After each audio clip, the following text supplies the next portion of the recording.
So I'm an avid scuba diver, love underwater photography.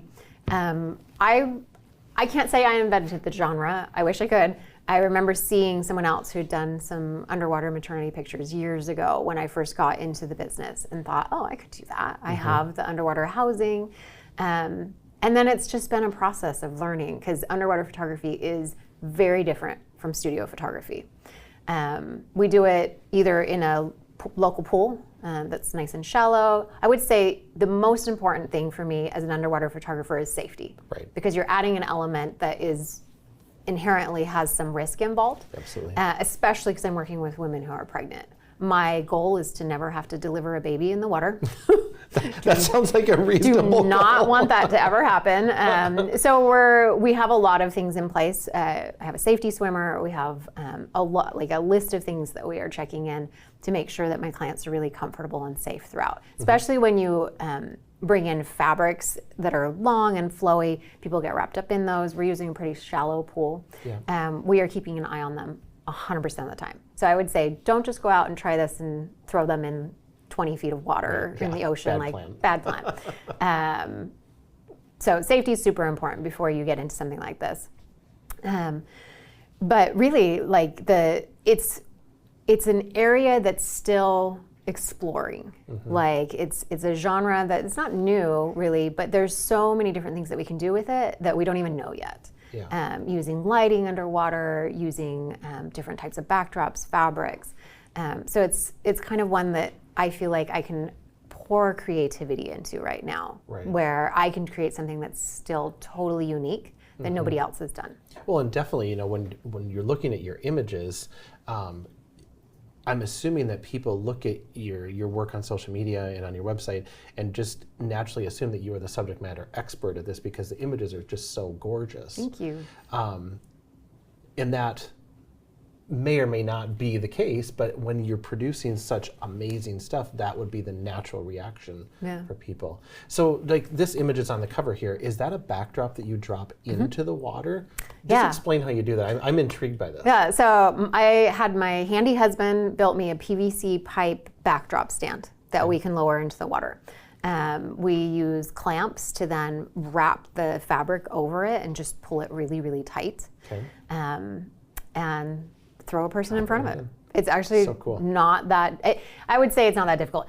Underwater photography is definitely more difficult and a whole different beast from shooting in studio. I can take 100 pictures in studio and have 95 of them be amazing. Yeah. I can take 100 pictures underwater and maybe 1 or 2 of them are amazing.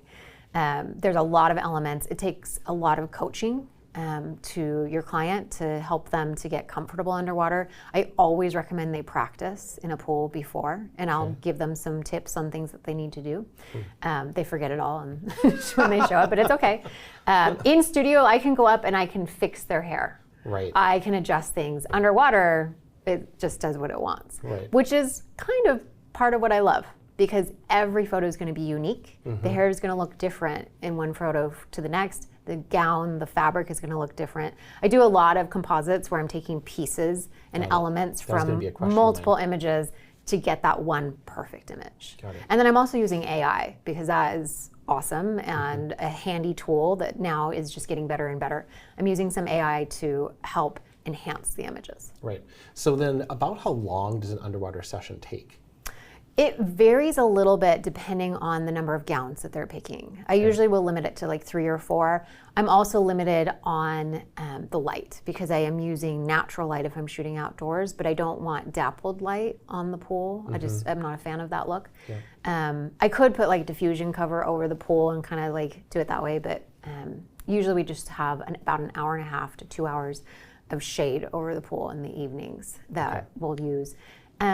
And because I'm working with pregnant women, I don't want to overtire them. Right. So if I can tell, okay, she seems like she's starting to get really, really tired, I'll just call it. Say, I think we've gotten enough.